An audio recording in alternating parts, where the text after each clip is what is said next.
ישנו מקום סודי שנועד להילחם באנשים כמוהו, הספאמרים. כשדיבורים שוריץ בספאם, תשיג לי את השר.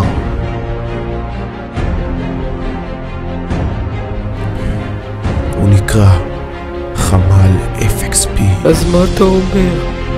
זה נגמר, אין לנו סיכוי, אין שום דרך חזרה. אני מציג בזאת מערכת לאישור אשכולות. אדוני, זה הילד הירוק. לא. אני רוצה אותם חיים או מתים. שהספאם מגיע לרמות חדשות.